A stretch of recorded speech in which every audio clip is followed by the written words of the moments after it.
तेजस्वी प्रसाद यादव जी बिहार में नेता प्रतिपक्ष हुआ करते थे, तो बिहार में हर घटना दुर्घटना पे वो राजनीति करते थे, वहाँ जाते थे, पीड़ित से मिलते थे और नीतीश कुमार जी को पानी पी पी कर गाली देते।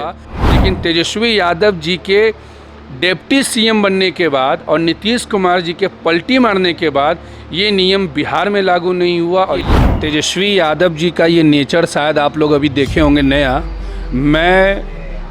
उनके इस नेचर का मैं शिकार हूँ।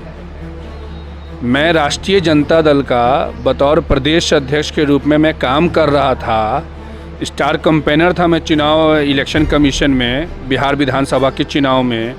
और अचानक से हमको रात में ही लेटर इशू करवाते हैं तेजस्वी जी कि आकाश यादव पार्टी में था ही नहीं। मनीष कश्यप जी और जैसे जैसे अनगिनत लोग हैं जिनके ऊपर फर्जी मुकदमा कर कर शराबबंदी नियम कहते थे, तेजस्वी जी कहते थे कि नीतीश कुमार जी शराबबंदी नियम के तहत बेगुनाह लोगों को दारू के केस में जेल में डलवा रहे हैं। लेकिन जो हमारा संघर्ष है बिहारियों की अस्मिता को बचाने का, और बिहारी की अस्मिता को बचाने के लिए सबसे पहले हमको चाचा भतीजा के सरकार को उखाड़ फेंकना होगा। सबसे पहले हमको चाचा भतीजा के सरकार को उखाड़ फेंकना होगा, तभी जाकर बिहारियों का अस्मिता बचेगा।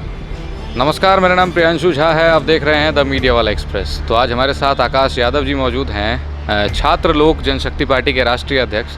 तो सबसे पहले आपका दिल्ली में बहुत बहुत स्वागत है। बहुत बहुत धन्यवाद आपका। और आज विशेष चर्चा करेंगे बिहार पर। और आपने सुना होगा कि बिहार के लोगों के साथ, बिहारी लोगों के साथ और ख़ासकर बिहार में अपराध बढ़ता जा रहा है और बिहार में अपराधी आमंत्रण दे रहे हैं कि आओ हम अपराध करने को तैयार हैं। तो उसी विषय पर बात करेंगे और पूछेंगे कि इनका क्या स्टैंड है बिहार को लेकर। और तेजस्वी यादव जी उप मुख्यमंत्री हैं और नीतीश कुमार जी मुख्यमंत्री हैं। उनके राज्य में मेरे ख्याल से तो आप देख रहे होंगे कि जनता कह रही है जंगल राज, सरकार कह रही है कि काफ़ी बढ़िया चला रहे हैं ये लोग। और एक पत्रकार अभी जेल में है तमिलनाडु में। तो आइए बात करते हैं आकाश जी से। आकाश जी, बिहार में हो रहे अपराध पर आप क्या कहना चाहेंगे? मैं आपको एक बात स्पष्ट कर दूं कि जिस दिन से बिहार के माननीय मुख्यमंत्री नीतीश कुमार जी ने जनादेश का अपमान करते हुए रातों रात पलटी मारते हुए बिहार के डिप्टी सीएम तेजस्वी यादव जी के साथ जिस दिन से हाथ मिलाया, उस दिन से आप समझ लीजिए कि बिहार में तमाम आपराधिक किस्म के लोग तांडव करना शुरू कर दिए। जिस दिन से सरकार बनी है बिहार के अंदर में महागठबंधन की, उस वक्त से लेकर बिहार में जो दृश्य देखने को मिला है, चाहे वो कटिहार का नरसंहार हो, चाहे वो अरवल के अंदर में दलित माँ बेटियों को जला के मार दिया गया हो, और कल रात को हमारे राष्ट्रीय लोक जनशक्ति पार्टी और दलित सेना के संस्थापक सदस्य राकेश पासवान जी को दिन दहाड़े घर में जाकर गोली मार दिया गया, उनकी हत्या कर दी गई। जहरीली शराब से लोग मर रहे हैं, छात्र लाठी खाकर मर रहे हैं, और ये सरकार बिल्कुल भी इन तमाम मुद्दों पे चुप है और नीतीश कुमार जी सपना देखने में मगन है। लेकिन नीतीश कुमार जी के सपने का तो नहीं कहूँगा, लेकिन उन्होंने बिहारियों को सपना दिखाया था कि बिहार को एक सोने की चिड़िया बनाएंगे। लेकिन मेरे ख्याल से सोने की चिड़िया नहीं बना रहे हैं, सोना निकालने में लगे हुए हैं और जितना लपेट सकें लपेट रहे हैं। मेरे ख्याल से एज अ पत्रकार मैं ये कहता हूँ। बाकी तेजस्वी यादव जी युवाओं को मैंने सुना है कि आगे बढ़ने नहीं देना चाहते हैं। कई युवाओं का शिकायत है, बिहार के कई युवा कमेंट्स करते रहते हैं। आप इस पर क्या कहना चाहते हैं? आप एक चीज़ जान लीजिए कि जब तेजस्वी प्रसाद यादव जी बिहार में नेता प्रतिपक्ष हुआ करते थे, तो बिहार में हर घटना दुर्घटना पे वो राजनीति करते थे, वहाँ जाते थे, पीड़ित से मिलते थे और नीतीश कुमार जी को पानी पी पी कर गाली देते थे। आज वही तेजस्वी प्रसाद यादव जी जब डिप्टी सीएम बन गए और सीएम बनने का सपना देखना शुरू कर दिए, तो वो अपना एक एक बात, एक एक वादा को वो भूल गए। उन्होंने कहा था, बिहार में जब पेपर लीक हुआ था तो उन्होंने कहा था कि सरकार, अगर हमारी सरकार बनती है, हम सरकार में अगर आते हैं, तो जितने भी पीड़ित छात्र हैं, पेपर लीक पीड़ित छात्र हैं, उनको अविलंब 5,000 रुपये दिया जाए और दोषियों पे कार्रवाई की जाए। एसएससी पेपर लीक घोटाला हुआ, एक बार भी डिप्टी सीएम ने ना तो किसी पीड़ित छात्र से मिलने का काम किया और ना ही तो किसी भी तरीके का कार्रवाई किसी अधिकारियों पे करने का काम किया। साथ ही साथ उन्होंने सबसे जो एक कह सकते हैं आपकी जो आंख में धूल झोंका बिहार के युवाओं को। उन्होंने कहा था कि हम 19 लाख लोगों को रोज़गार देंगे। जी, युवाओं का समर्थन करेंगे। युवाओं को हमारे कैबिनेट के पहले कलम से 19 लाख युवाओं को हम रोज़गार देंगे। आज वो सरकार में हैं, लगता है उनका कलम खो गया और अब वो कलम नहीं खोज रहे हैं, अब वो मुख्यमंत्री का कुर्सी खोजना शुरू कर दिए हैं। और बिहार के अंदर में जो युवाओं के साथ जो हो रहा है, आपके दरभंगा जिला का एक छात्र था अनसुर रहमान, जो झंडा लेके सड़क पर मार खा रहा था, उस पर लाठियाँ बरसाई जा रही थी। तेजस्वी यादव जी ने कहा कि हमारा मेडिकल टीम उसको देखने गया, बात किया, चित किया, कार्रवाई होगा। ज़ीरो, कोई कार्रवाई नहीं, कोई भी तरीके का ठोस कदम अभी तक शिक्षा नीति को लेकर बिहार में नहीं लिया गया। बिहार के अंदर में मैं आपके मीडिया के माध्यम से मैं आपको बता देना चाहता हूँ, हमारे देश के माननीय प्रधानमंत्री श्री नरेंद्र मोदी जी ने एक देश में एक नियम लाया, पोस्ट मैट्रिक स्कॉलरशिप। इस स्कॉलरशिप के तहत जो भी SC ST OBC के बच्चे हैं जिनको कि मैट्रिक के बाद हायर एजुकेशन की पढ़ाई करनी है, उनका पढ़ाई का सारा खर्च उठाने का जिम्मेवारी केंद्र सरकार ने लिया। और केंद्र सरकार ने कहा कि अगर कोई भी SC ST का बच्चा अगर IIT करना चाहता है, मेडिकल करना चाहता है, इंजीनियरिंग करना चाहता है, उसको जो भी पैसा लगेगा 60% पैसा देगा केंद्र सरकार और 40% पैसा देगा राज्य सरकार। ये नियम पूरे देश के हर एक राज्य में लागू हुआ, लेकिन तेजस्वी यादव जी के डिप्टी CM बनने के बाद और नीतीश कुमार जी के पलटी मारने के बाद ये नियम बिहार में लागू नहीं हुआ और ये कहा गया कि बिहार सरकार के पास पैसा नहीं है। मैंने सुना है कि अपराधी इंतज़ार कर रहे थे कि रातों रात सरकार बदलेगी और अगले दिन हम हत्या करना शुरू करेंगे। आप एक चीज़ को देख लीजिए ना कि कटिहार में जिस तरीके से यादवों की हत्या की गई, अरवल में, समस्तीपुर में, बेगूसराय में दलितों की हत्या की जा रही है लगातार, महिलाओं का बलात्कार, लड़कियों के साथ बलात्कार करके हत्या कर देना, ये लगातार बिहार में चलते जा रहा है। क्योंकि अपराधी लोगों को इस चीज़ का एहसास हो चुका और अपराधी लोगों को ये कह दिया गया है कि जब यहाँ का राजा ही पलटी मार चुका है, जब यहाँ का राजा ही बिहार छोड़ के दिल्ली दरवाजे दरवाजे भटक रहा है, तो जनता तो न्यायालय और पुलिस थाना का चक्कर लगाएगी और पुलिस थाना के जो लोग हैं वो नेताओं के घर का चक्कर लगाएंगे कि कैसे करके हमारा ट्रांसफ़र पोस्टिंग हो जाए। तो अपराध तो निश्चित रूप से बढ़ना सुनिश्चित है इनकी सरकार में। और अभी एक पत्रकार हाल ही में, मनीष कश्यप, यूट्यूबर, मशहूर यूट्यूबर, सन ऑफ बिहार कहते थे उसको, सन ऑफ बिहार के नाम से प्रचलित, अपने बलबूते पर उसने जो भी किया, तो अभी सवाल उठाया तो उसने कि तमिलनाडु में मज़दूरों के साथ बदसलूकी की जा रही है, मारा जा रहा है, कहीं से खबर उठी थी तो ये वहाँ पहुँचे। उसके बाद तेजस्वी यादव जी ने इनके ऊपर FIR कर दिया और ट्रांजिट रिमांड पर इनको तमिलनाडु भेजा गया। उसके बाद NSA लगा दिया गया। इस पर क्या कहते हैं? देखिए, तेजस्वी यादव जी का ये नेचर शायद आप लोग अभी देखे होंगे नया, मैं उनके इस नेचर का मैं शिकार हूँ। मैं राष्ट्रीय जनता दल का बतौर प्रदेश अध्यक्ष के रूप में मैं काम कर रहा था, स्टार कैंपेनर था मैं चुनाव इलेक्शन कमीशन में, बिहार विधानसभा के चुनाव में, और अचानक से हमको रात में ही लेटर इशू करवाते हैं तेजस्वी जी कि आकाश यादव पार्टी में था ही नहीं। तो तेजस्वी यादव जी का जो नीति है, ये सिर्फ एक मनीष कश्यप जी का बात नहीं है, ये सिर्फ एक आकाश यादव का बात नहीं है, ये बात पूरे बिहार के उन तमाम युवाओं का है कि जिन युवाओं को इन्होंने धोखा देने का काम किया है। युवाओं को जब विपक्ष में थे तो युवाओं को लेकर ये आंदोलन करते थे, DM को फ़ोन लगाते थे इको पार्क में बैठकर, DM साहब हम तेजस्वी बोल रहे हैं, और DM उधर से सर बोलते थे। और वही तेजस्वी यादव आज आंदोलन करने वाले छात्रों पे लाठियाँ चलवा रहे हैं, शिक्षक आंदोलन पर लाठियाँ चलवा रहे हैं। तो तेजस्वी यादव जी का युवा विरोधी जो नेचर है ना, ये बिहार की जनता समझ चुकी है। और ये मनीष कश्यप जी और जैसे जैसे अनगिनत लोग हैं जिनके ऊपर फर्जी मुकदमा कर शराबबंदी नियम कहते थे, तेजस्वी जी कहते थे कि नीतीश कुमार जी शराबबंदी नियम के तहत बेगुनाह लोगों को दारू के केस में जेल में डलवा रहे हैं। आज उसी नीति पे तेजस्वी यादव जी चल रहे हैं। आप तेजस्वी यादव जी का देखिए, अभी हम भी बोल रहे हैं, आपको मालूम चलेगा कुछ पटना में दारू नहीं बिकता है क्या? पटना में दारू बिकता थोड़ी ना है, पटना में दारू पहुंचाया जाता है। पटना में अगर दारू बिकता अगर सरकारी तरीके से, तब तो ये नया धंधा शुरू नहीं होता। शराबबंदी की गई है तो शराब खुलेआम बिक रहा है। इस पर तेजस्वी जी का आंख बंद है क्यों? तेजस्वी यादव जी को ये जानकारी होनी चाहिए कि छपरा में सैकड़ों लोगों की मृत्यु हुई जहरीली शराब से। नीतीश कुमार जी ने कहा कि जो पिएंगे सो मरेंगे, मुआवजा देने की बात नहीं कर रहे थे।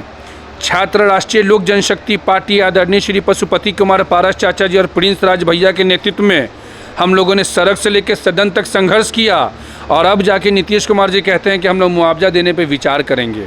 ये सरकार लोगों को जहरीली दारू पिलवाकर लोगों का खून पीने का काम कर रही है। बिहार की सरकार बच्चों से, छोटे छोटे बच्चों से, SC ST के बच्चों से, पिछड़ों के बच्चों से, किसान मजदूरों के बच्चों से ये दारू ढोवा रही है सरकार। ये है बिहार का वर्तमान का आपका हाल। आप बिहार में किसी भी एक विभाग में चले जाइए, भ्रष्टाचार चरम सीमा को पार कर चुका है। आपको एक आधार कार्ड और पैन कार्ड बनाने के लिए भी आपको घूस देना पड़ेगा, क्योंकि वहाँ के नेता, जो वहाँ के मुखिया हैं नीतीश कुमार जी और तेजस्वी यादव जी, इन दोनों लोगों का अब बिहार की जनता में इंटरेस्ट नहीं है। इन लोगों का अब इंटरेस्ट है राहुल गांधी जी में, इन लोगों का इंटरेस्ट है अरविंद केजरीवाल जी में, इन लोगों का अब इंटरेस्ट है MK स्टालिन जी में। ये लोग अब इसी इंटरेस्ट में है कि कैसे करके नीतीश कुमार जी इस्तीफ़ा दे दें मुख्यमंत्री पद से, हमको इस्तीफ़ा बना दें और हम नीतीश कुमार जी को प्रधानमंत्री बना दें। जिस राज्य का नेता प्रधानमंत्री बनना ना बनना जनता के ऊपर है, और मेरे ख्याल से बिहार की जनता अब समझदार हो गई है। मैं आपको एक बात बता देता हूँ सर, प्राइम मिनिस्टर का मतलब होता है PM, जिसका सपना नीतीश कुमार जी देख रहे हैं। चैलेंज है आपके मीडिया के माध्यम से कि पंचायत का मुखिया का भी मतलब होता है PM। पंचायत मुखिया का चुनाव में जाएं। बिहार की जनता इंतज़ार कर रही है। नालंदा नीतीश कुमार जी का गृह जिला है, सुलग गया, आगजननी हुआ, हिंसा हुआ, कई बेगुनाहों के घर को जला दिया गया, कोई कार्रवाई नहीं हुआ। नवादा, नालंदा, सासाराम समेत अन्य जिलों पे हिंसा, दंगा सब कुछ हुआ, और ये लोग दंगा पीड़ितों के बीच में ना जाकर इफ्तार पार्टी कर अपना राजनीतिक चेहरा चमकाने का काम कर रहे हैं। देखिए, अपराध तो बिहार में इन 7 महीने में बहुत बढ़ा है और लगातार अपराधी अपराध करते जा रहे हैं और आम जनता परेशान है। पिछले वीडियो में मैंने बताया था आपको कि बिहार के लोगों से कहना चाहता हूं कि जाति और बिरादरी के आधार पर वोट दोगे तो इसी तरह से धक्के खाते रहोगे और गालियां सुनते रहोगे। देखिए, मैं आपसे एक सवाल करता हूं कि बिहार के मजदूर, जिसके लिए बिहारी नेता जितने हैं सारे लड़ाई करते हैं, हमारे लिए सारे नेता हैं। बिहारी नेता बोलते हैं कि मज़दूरों को ये सेवा दिलवाएंगे, छात्रों को ये सेवा दिलवाएंगे, छात्रों के लिए ये है, ये रोज़गार है। लेकिन कहाँ पर बिहारी मज़दूरों की रिस्पेक्ट की जाती है? कहाँ बिहारी मज़दूरों को ठेकेदार कहता है कि जाओ आज तुम्हें बोनस देते हैं, दिवाली में घर चले जाओ, जाओ दुर्गा पूजा में छुट्टी दे रहे हैं, जाओ होली में तुम्हें छुट्टी दी जा रही है, जाओ घर जाओ। बिहारियों का अपमान होता है कि नहीं होता? आप मानते हैं कि नहीं? मैं आपको एक चीज़ बता दूं कि हम जो बिहारी हैं, हम लोग लोकनायक जयप्रकाश नारायण की धरती के लोग हैं, कर्पूरी ठाकुर के धरती के लोग हैं। बिहारियों का अपमान अगर किसी ने कराने का काम किया है तो उसका नाम है बिहार के माननीय मुख्यमंत्री नीतीश कुमार, और आज के समय में बिहार के डिप्टी CM तेजस्वी प्रसाद यादव जी। आपके पास जातीय जनगणना कराने का पैसा आता है, छात्रों को शिक्षा देने का पैसा नहीं आता है। आपके पास पलायन के मुद्दा को उठाने वालों को जेल भेजने का आपके पास। छात्र जब मार खा रहे थे तो कह रहे थे कि कोई बाहर के लोग आके छात्रों को पीट रहे हैं। मैं वही तो मैं आपको बता रहा हूं कि अब इस बात को समझिए कि जातीय जनगणना कराने के लिए सरकार के पास पैसा है, बड़ा बड़ा इवेंट कराने का नीतीश कुमार जी के पास पैसा है, तेजस्वी यादव जी के पास हेलीकॉप्टर और जेट खरीदने का पैसा है नीतीश कुमार जी को देश घुमाने के लिए। लेकिन बिहार में कैसे उद्योग को लाया जाए, कैसे कल कारखाने लगाया जाए कि हमारे बिहार के मजदूर को कहीं गाली सुनने का नौबत ना आए, उस पर अभी तक सरकार ने आज तक कोई पहल ही नहीं किया। आपको ये जानकारी मैं दे देता हूँ कि जब देश के गृह मंत्री को, जब सासाराम में, जब देश के माननीय गृह मंत्री अमित शाह जी जब सासाराम में कार्यक्रम नहीं कर पा रहे हैं कि वहाँ का माहौल ख़राब है, तो अब आप बताइए हमें कि बड़े बड़े उद्योगपति, बड़े बड़े कल कारखाने लगाने के लिए लोग बिहार में कैसे आएंगे? क्या तेजस्वी यादव जी, नीतीश कुमार जी ने मिलकर क्या बिहार के लोगों का छवि को अच्छा बनाने का अभी तक कोई प्रयास किया है? नहीं किया है। हमारे भाइयों के पास अगर खाने को पैसे नहीं होंगे, रहने को घर नहीं होंगे, तो वो संघर्ष करेंगे और उसी संघर्ष के अंदर में उनको अपमानित होना पड़ता है, उनको गाली सुनना पड़ता है और उस गाली और अपमान का बदला लेने के लिए ये सरकार कोई भी ठोस कदम नहीं उठाती है। तमिलनाडु का मुद्दा हुआ जो आया कि चलिए भाई ये मतलब अफवाह उड़ा दिया गया। अरे भैया, उस अफवाह से किसी का रेप नहीं हुआ, उस अफवाह से किसी का हत्या नहीं हुआ।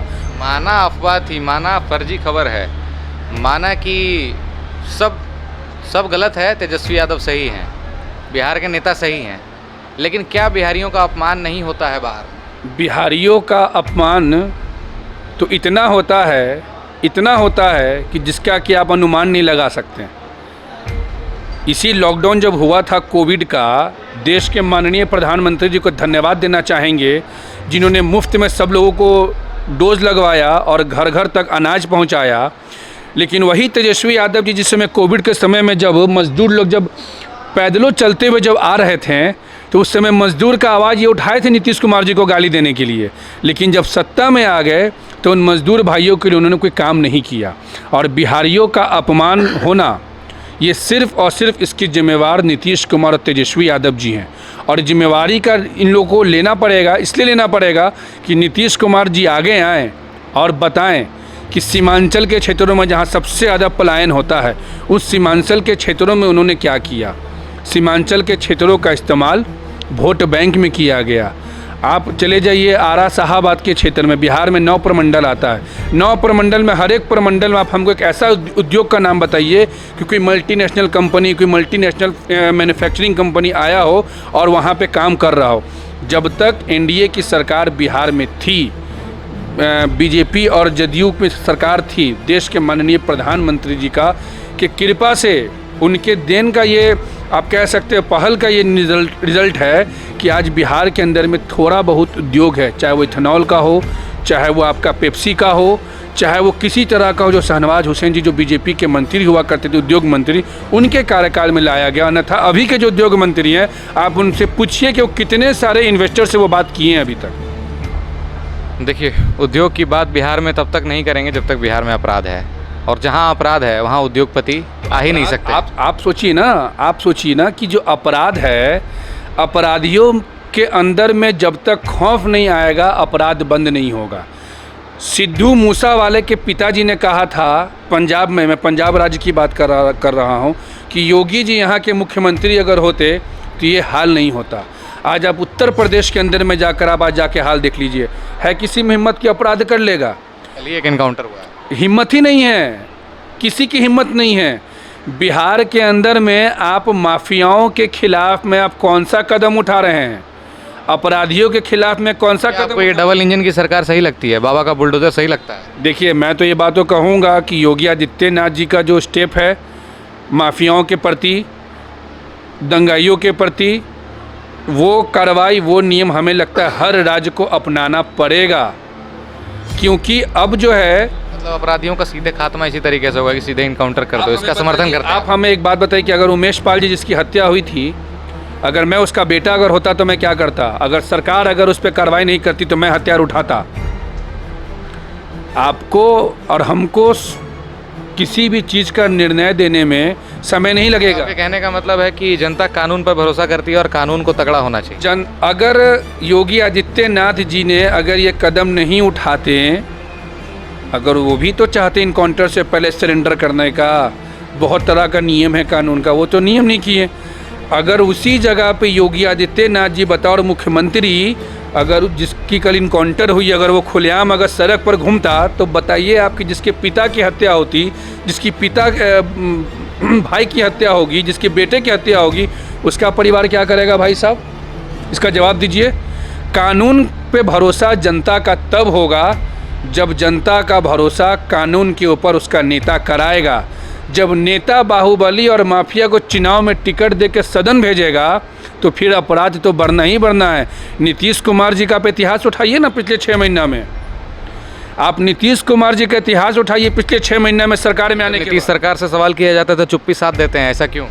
किनसे? नीतीश कुमार जी से जब सवाल किया जाता है, नीतीश कुमार जी को पहले कुछ जानकारी रहता है किसी बात का? छात्रों पर लाठी चला, वो यात्रा कर रहे थे, बोले हमको जानकारी नहीं कि छात्रों पर लाठी चला। राकेश पासवान जी का कल हत्या हो गया, उनको जानकारी में नहीं होगा। सासाराम में, नालंदा में दंगा हो गया, उनको जानकारी नहीं होगा। बिहार में SC ST का छात्रों का पोस्ट मैट्रिक स्कॉलरशिप को रोक दिया गया, उनको जानकारी नहीं होगा। क्योंकि सर बिहार के जो मुख्यमंत्री हैं ना, उनकी जानकारी और उनकी रुचि सिर्फ प्रधानमंत्री का कुर्सी पे है। अब उनको जनता से कोई मतलब नहीं है कि जनता हमारी किस हालत में है। सर अस्पताल में बेड नहीं है, लोग इलाज के लिए दर बदर भटक रहे हैं। और देखिए इनका, यही अरविंद केजरीवाल जी ने गाली बका था बिहारियों को, याद होगा आपको। यही अरविंद केजरीवाल जी ने जब गाली बका था बिहारियों को, तो नीतीश कुमार जी ने, तेजस्वी जी ने अरविंद केजरीवाल जी को यहाँ से बोला था। और आज अरविंद केजरीवाल जी से गला मिल के कह रहे हैं कि हम लोग अब एक हो चुके। उद्धव ठाकरे जी बिहारियों को गाली बकते थे, उनके बेटा से तेजस्वी जी हाथ मिला के गला मिला रहे हैं।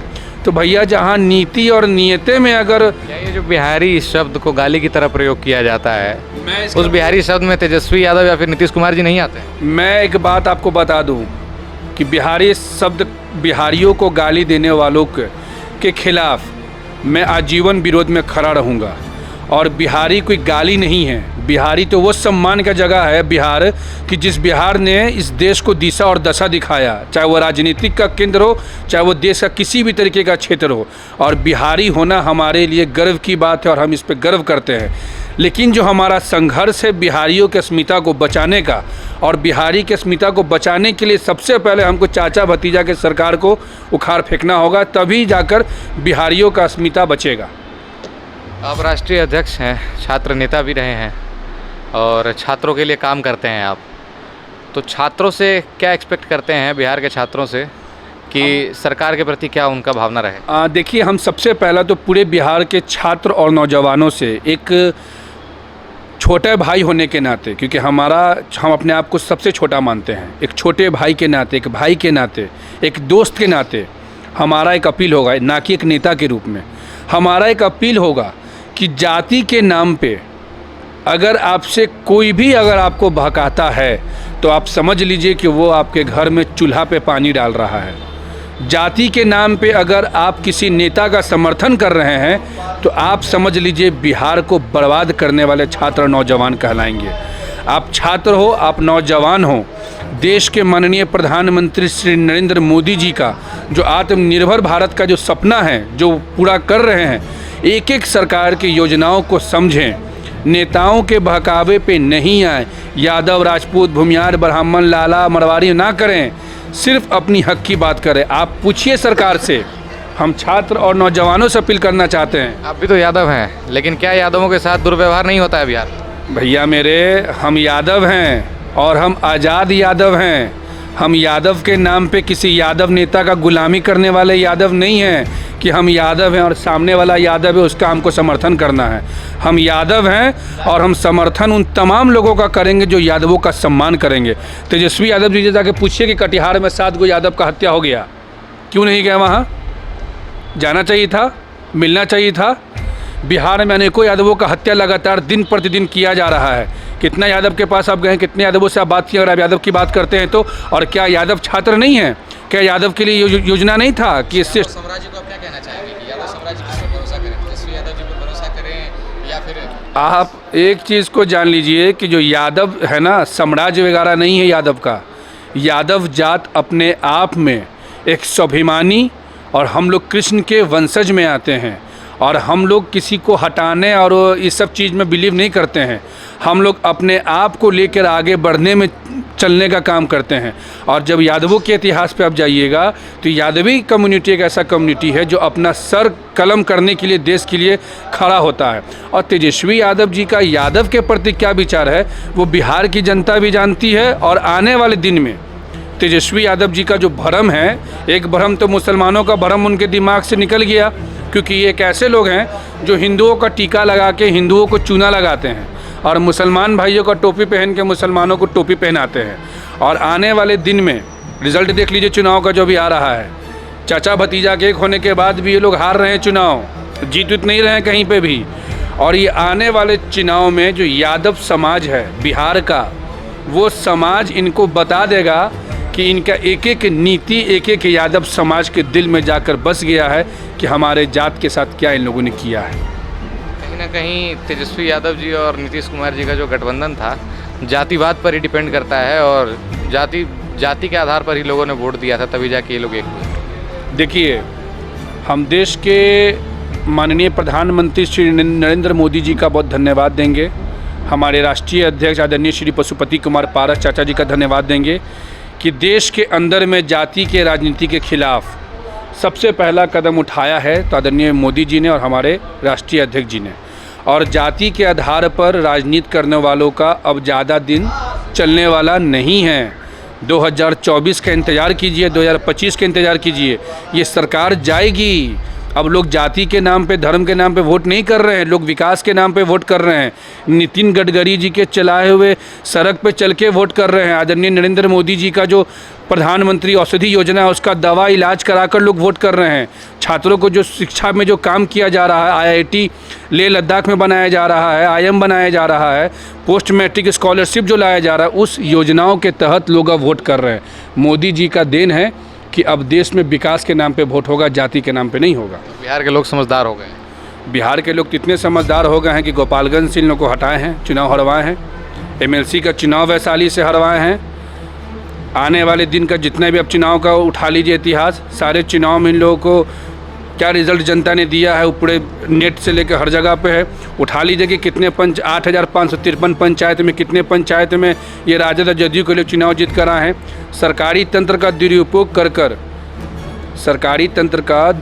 कर कर ये लोग अभी तक सत्ता में बने हुए हैं। और अगर है हिम्मत नीतीश कुमार जी में जरा सा भी, आज संविधान के निर्माता बाबा साहब भीमराव अम्बेडकर जी का आज हम लोग यहाँ पे नमन कर रहे हैं, उनको जाके बताइए कि आपके पास कितना विधायक का संख्या, आप मुख्यमंत्री क्यों बने हुए हैं। और यही तेजस्वी यादव जी जो 3 नंबर का पार्टी और नीतीश कुमार जी को जो पानी पी के गाली देते थे, आज पानी नहीं कोल्ड ड्रिंक्स पी रहे नीतीश कुमार जी के साथ। नहीं याद आ रहा उनको नीतीश कुमार जी क्या क्या बोलते थे। चाचा का नो एंट्री का बोर्ड लगाते थे तेजस्वी जी, नहीं याद है उनको। यही चाचा जी के खिलाफ ना हम लोग सड़क पर संघर्ष करते थे जब आरजेडी में थे। इन्हीं के ने विधायकों को मार पड़ा था बिहार विधानसभा के अंदर में।